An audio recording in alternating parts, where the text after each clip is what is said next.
Do you know what would happen if we put all of the world's computers together? We would get a gigantic computer that can simulate reality. Okay?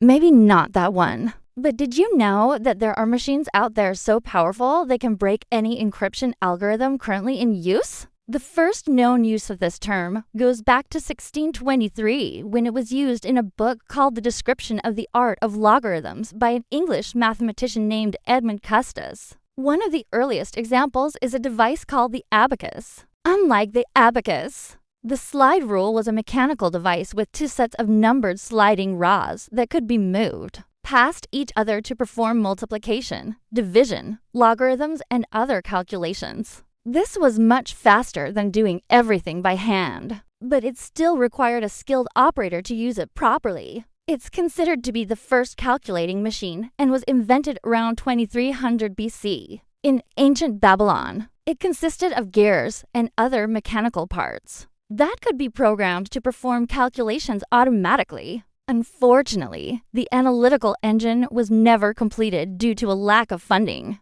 but it laid the foundation for what would come later. These machines were much smaller and cheaper than the ENIAC and could be used for a variety of business and scientific applications. These machines became popular in homes and offices and were used for word processing, spreadsheets, and playing games. The first graphical user interface, or GUI operating system, was developed by Xerox PARC in the 1970s. It featured icons, windows, and a mouse which made it easier for users to interact with their computers. This user-friendly interface made computers more accessible to the general public and helped to drive their popularity during the 1980s. They harnessed the power of quantum mechanics to perform calculations in ways that are impossible for classical computers. Unlike classical bits, which are either 0 or 1, quantum bits or qubits can be in a superposition of states, meaning they can represent both 0 and 1 simultaneously.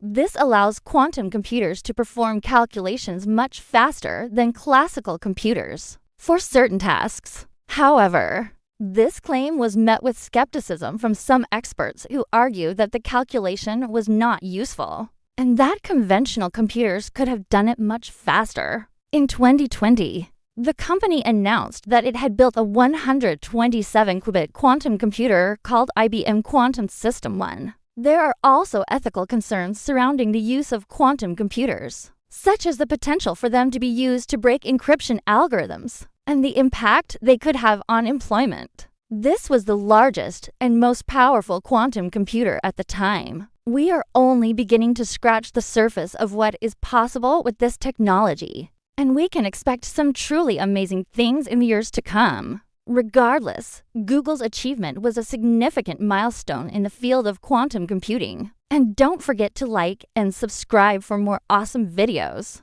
Thanks for watching. The first commercially available personal computer was the Altair microcomputer kit, sold by MITS in 1975. Some of the most promising applications include drug discovery, materials science, and optimization problems. In drug discovery, quantum computers could simulate the behavior of molecules to help researchers develop new drugs and therapies. In materials science, they could help researchers develop new materials with desired properties. And in optimization problems, they could help businesses find optimal solutions to complex problems. This had a profound impact on society and gave rise to new industries such as e-commerce and social media. Qubits are very fragile and can easily be destroyed. This makes it difficult to scale up the number of qubits in a quantum computer. But despite the challenges, several companies and research institutions are working on developing practical quantum computers.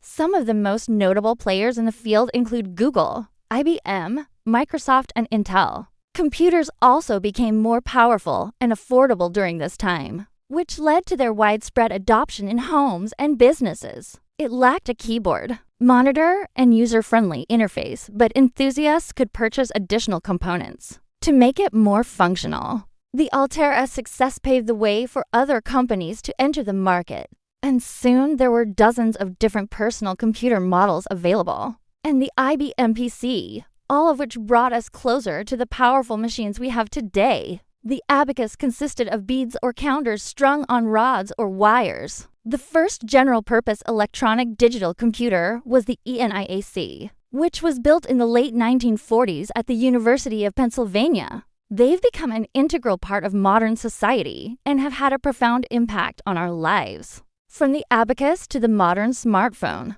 each step has brought us closer to the powerful machines we have today. As technology continues to advance, we can expect even greater things from computers in the future. It was used for a variety of applications, including ballistics calculations for the U.S. Army, and Ada Lovelace in 1843. It was a steam-powered device that could generate tables of numbers automatically. Ada Lovelace is also credited with writing the first computer program. She wrote a set of instructions for the difference engine to calculate Bernoulli numbers. These numbers are a sequence of integers that appear in various areas of mathematics, including calculus and probability theory. By using the difference engine, Lovelace was able to demonstrate that a computer could be used to do more than just calculations. It could also generate creative outputs such as music. Her work laid the foundation for the development of modern programming languages and concepts like machine independence, which allowed different software programs to run on different hardware platforms. The rods were typically made of wood or metal, and the beads could be moved along the rods.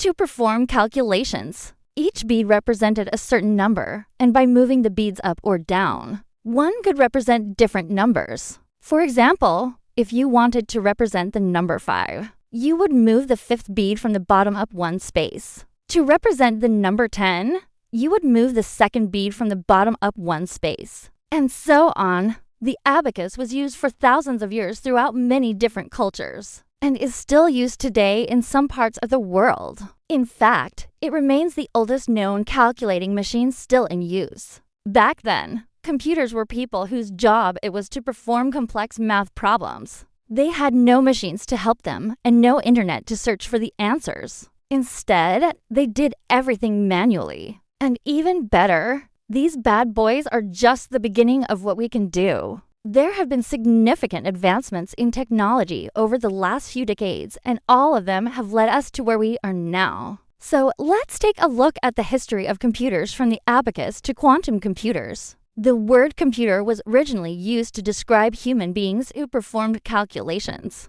or computations. These days, however, we have machines doing all sorts of calculations for us. Another early example of a calculating machine was the slide rule, which was invented in the 17th century. In the 19th century, Charles Babbage designed the first programmable machine called the analytical engine. The first commercially successful computer was the difference engine, which was built by Charles Babbage. After this, many more inventions followed, such as the analytical engine, the Z3, the Colossus, the NIAC, the Apple II. It wasn't until the mid-20th century that computers began to be used widely outside of government and military applications. By the 1950s, several other companies began manufacturing commercial computers such as the IBM 1401. During the 1980s, the personal computer market exploded with brands like Apple, IBM, and Compaq dominating the market.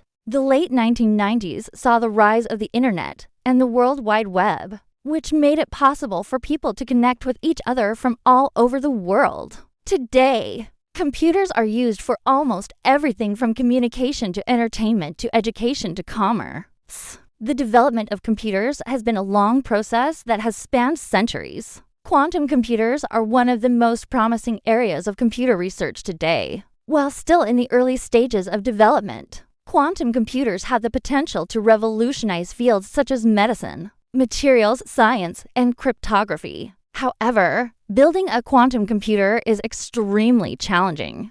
Google claimed in 2019 that it had achieved what it called quantum supremacy, which means its quantum computer was capable of performing a calculation that would have taken a conventional supercomputer thousands of years to complete. IBM has also made significant progress in developing quantum computers. Despite the progress that has been made, quantum computers are still in the early stages of development, and it will likely be many years before they are widely available. But despite the challenges, the potential benefits of quantum computing are too great to ignore. What do you think? What's the best thing about computers? Let us know in the comments below.